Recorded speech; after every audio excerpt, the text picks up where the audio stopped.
He's the magic man from Mallorca, one of the deadliest opponents to ever grace a court. He's a ruthless, brilliant competitor who will just not stop. He's Rafa Nadal. But even Rafa had to start somewhere. The family, for sure, at the beginning was the key fact that I started to play tennis. He was able to support me in the low moments, in the good moments.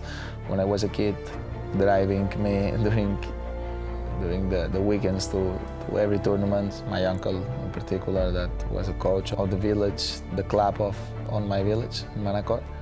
And I started there going 2 times per week. And from the beginning, I like it. I love the sport. When I was a kid, I was playing football, I was playing tennis. I was moving around all day, practicing different sports.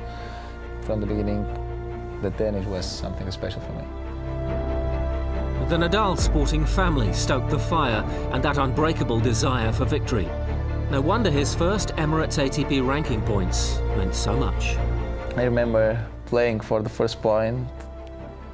I lost 13 match points, and I finally lost the match, so I didn't win the point.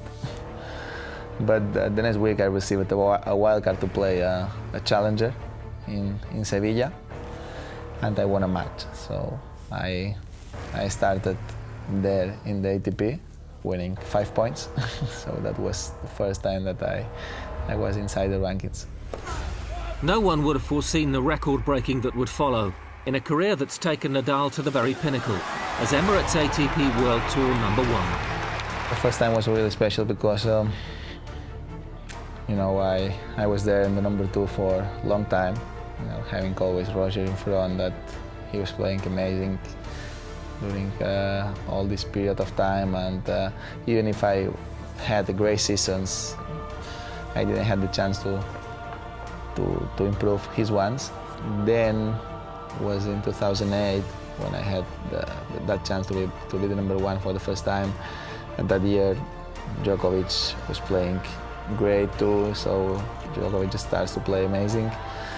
And I said, well, I don't know if I will have the chance to be there during my career, because Roger, now Novak is playing well too. So I saw that situation very difficult, but I played top 3 seasons in my career in that year, 2008, and finally I did. That was how he got there, but what about the here and now? 2014 has been a tale of 2 halves. History was written in Paris. Injury and illness have struck since. But with a pedigree and spectacular comebacks, rest assured the man from Mallorca is on the road to recovery.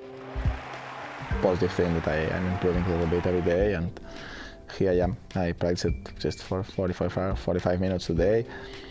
It's not the ideal situation, but I hope to improve a little bit more today during the evening, sleep well, and I hope tomorrow will be a little bit better, and I'm going to try, I think. Destination Shanghai, but it's always good to have him back.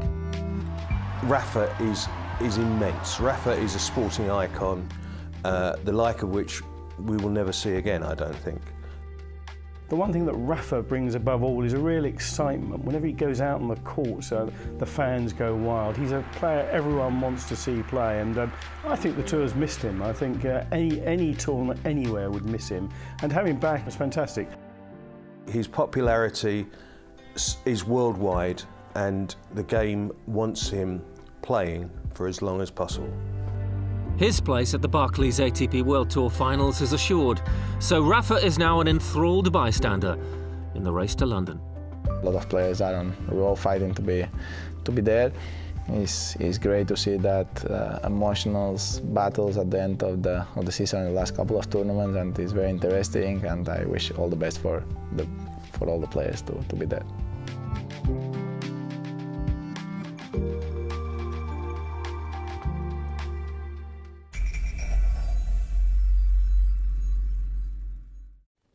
Next week on ATP World Tour Uncovered, heading back to Europe.